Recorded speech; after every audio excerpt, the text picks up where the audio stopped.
Michigan had its annual State of the State, and we have all the details. The Flint Water crisis is not over yet, but progress has been made. And the DHS wrestling team is on their way to states. All that and more on your Monday edition of DTV News starts right now.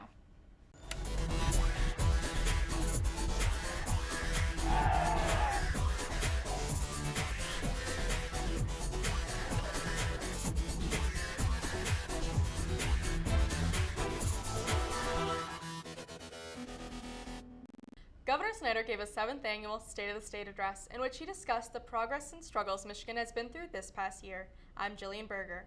And I'm Haley Thompson. That's right, Jillian. Governor Snyder spoke about improvements in job employment, education, and more. DTV's Jordan Bruns has the story.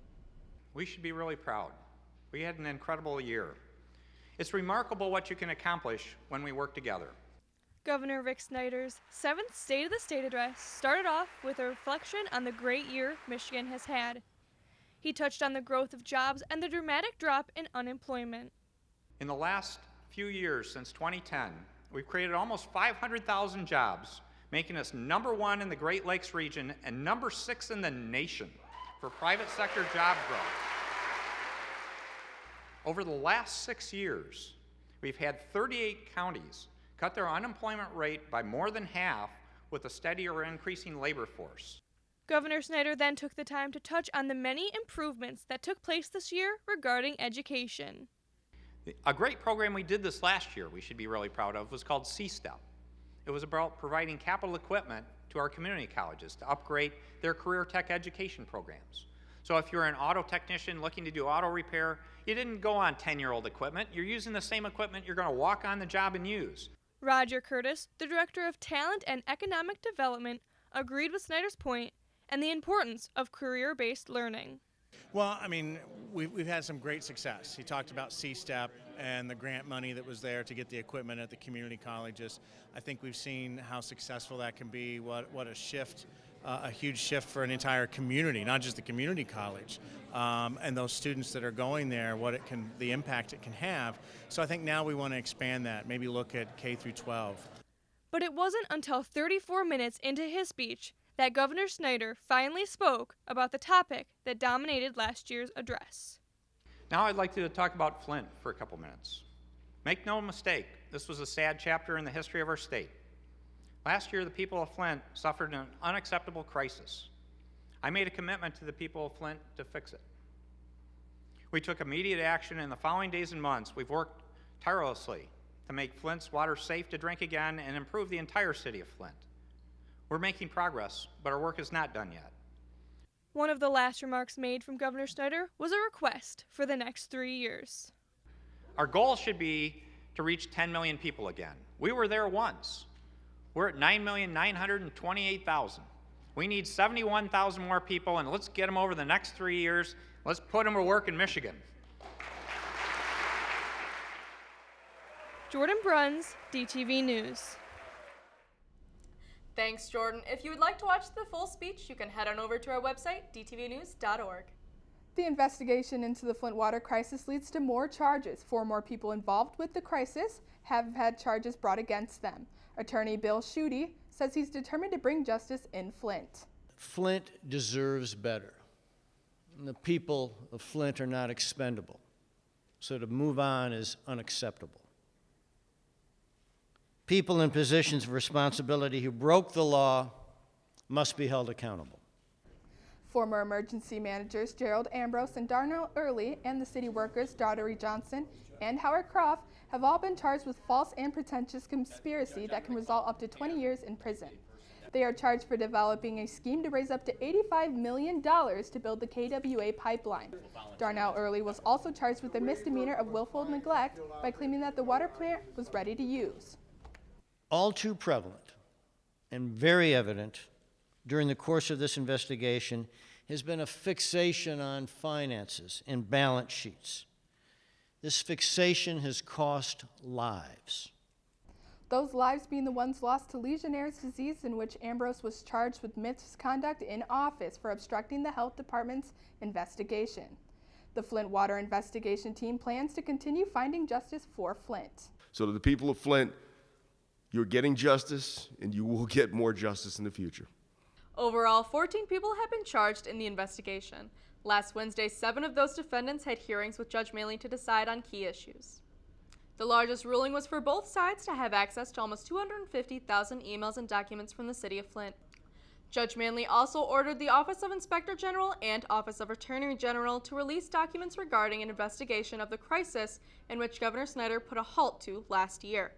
Both offices argued their case that their findings may be irrelevant, and Prosecutor Flood argued that their neglect to release the documents would hint to a cover-up.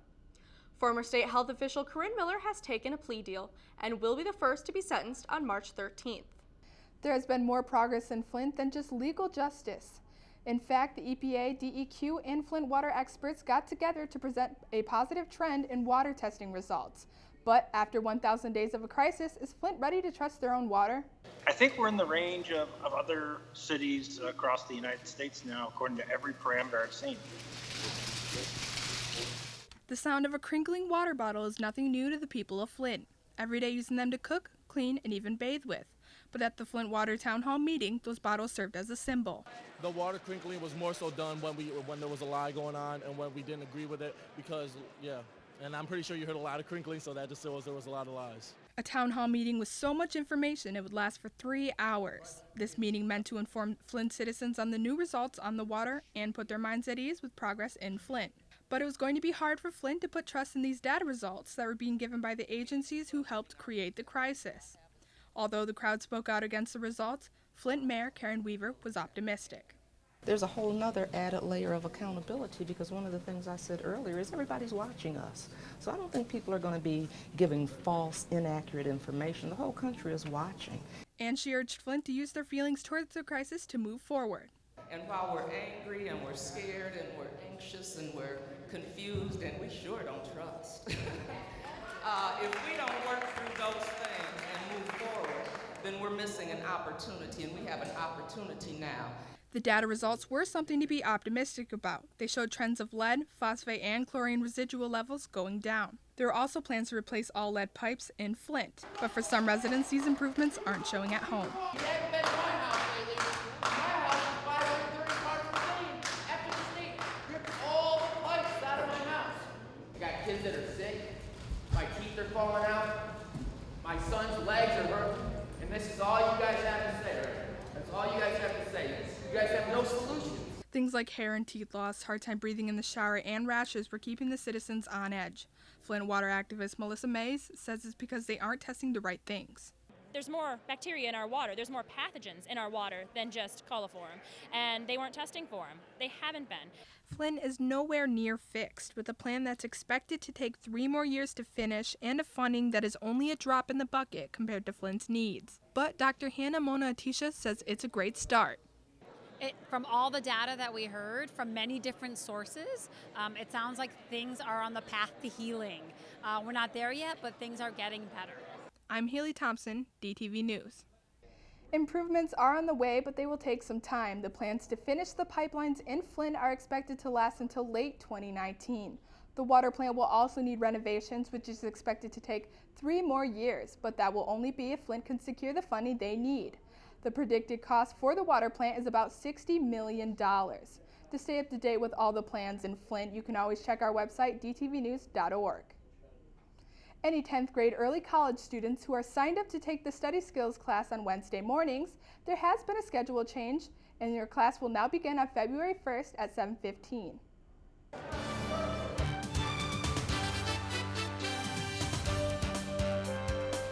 Coming up in sports, Haley Garrett has the latest and greatest on our basketball and wrestling team wins. And after that, Kelvin Phillips has all you need to know on next month's Intersession.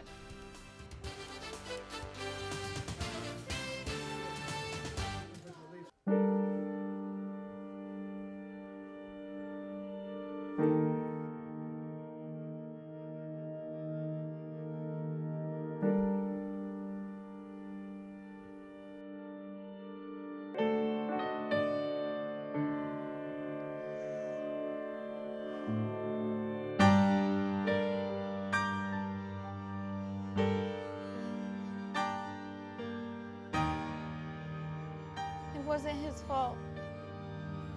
I shouldn't have provoked him. He didn't mean it. He didn't mean it. He did. It was my fault. I should have watched my mouth. Stop. It's not your fault. It's never okay to be hit.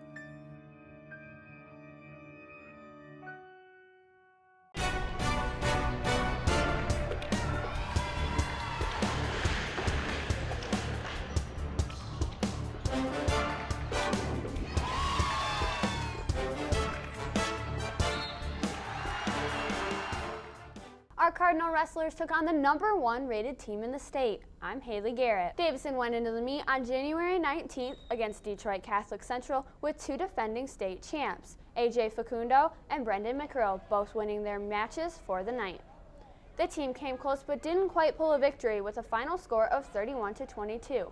However, they are still confident that they can make it to the top. Great job, guys, and good luck. Last Friday night, our Cardinal basketball courts had 2 exciting games against Flint Powers Catholic. The girls came out with lots of determination, however, unfortunately were unable to secure the win, but their heads still hang high. The guys were ready to keep their 5-game win streak going as they hit the hardwood. The first period ended in the Chargers' favor, but the Cardinals' wings weren't done flying. A dunk from Austin Rowland and many fouls later, the guys ended the game with a win of 77-56, making their record 9-1 with a 6-game win streak.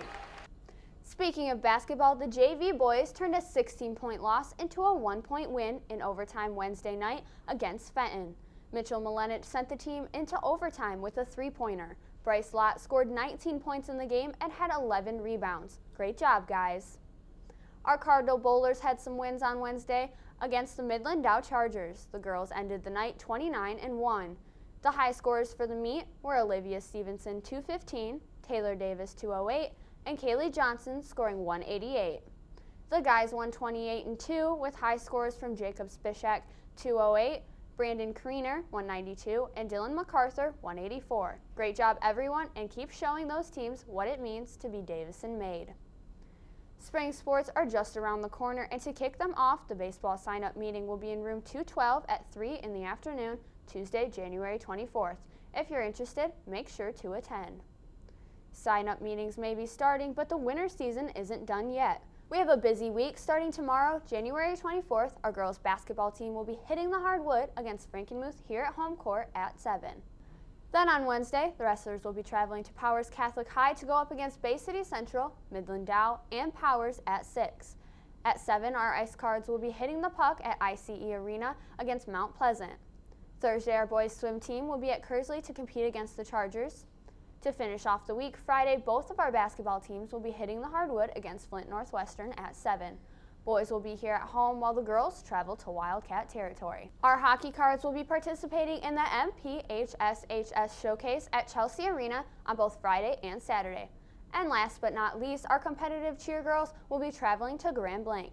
Well, that's all I have for you today in the world of sports, so I'll toss it over to Jillian and Haley on the desk.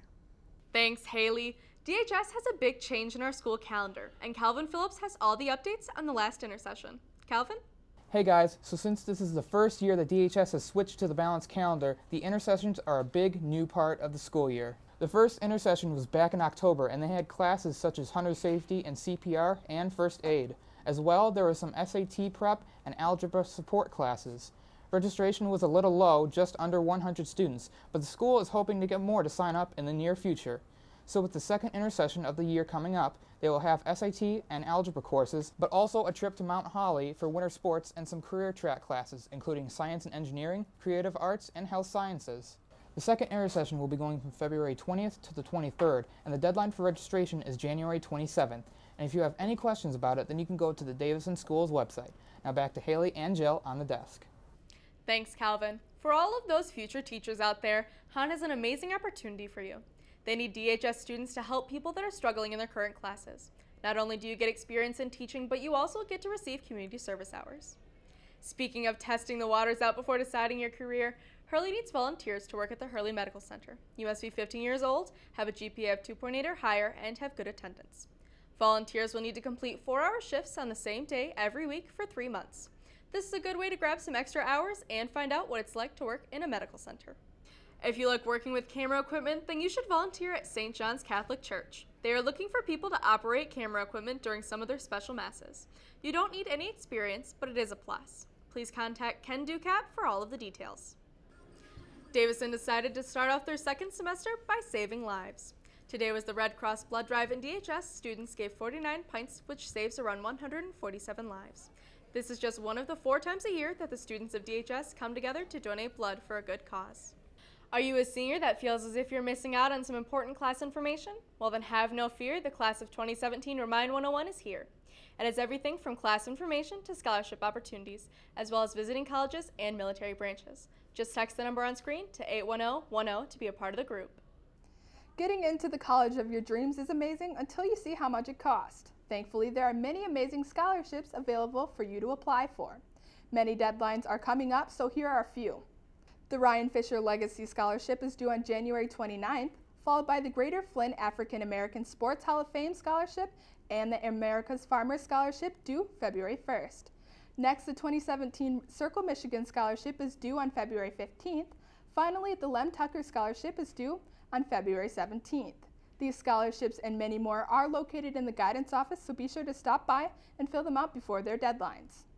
Teachers do a lot of hard work to help you throughout the year. To show them a little appreciation, you can fill out a staff shout-out card on the welcome desk. They will be read over the announcements so your teacher can hear. Coming up next week, we will be airing a lot of live events. On Monday, we will be airing the Han Girls Choir Concert, followed by the Central 4th Grade Concert on Tuesday. Rounding out the events for next week is the Disciple 3rd and 4th Grade Concert. All 3 events will be live at 7 p.m., so be sure to tune in on Channel 191. Follow us on Twitter at DTV_official for all things news, sports, and student life. We'll be live tweeting the upcoming basketball game and posting updates regarding the Flint water crisis as they come to light. If you missed anything from today's newscast or you just want to rewatch the Intersession video, then go on to dtvnews.org and click Watch Now. So much has been going on in the Flint water crisis lately, and actually they're past 1,000 days of the crisis. I know, and I was a part of going into the courtroom and seeing the prosecutor and all of the defendants talk about the emails and fight about other issues, and it was very crazy. Yeah, seeing it every day takes a toll on you, and it's still going on. Well, I'm Haley Garrett alongside Haley Thompson and Jillian Berger. Have a great day.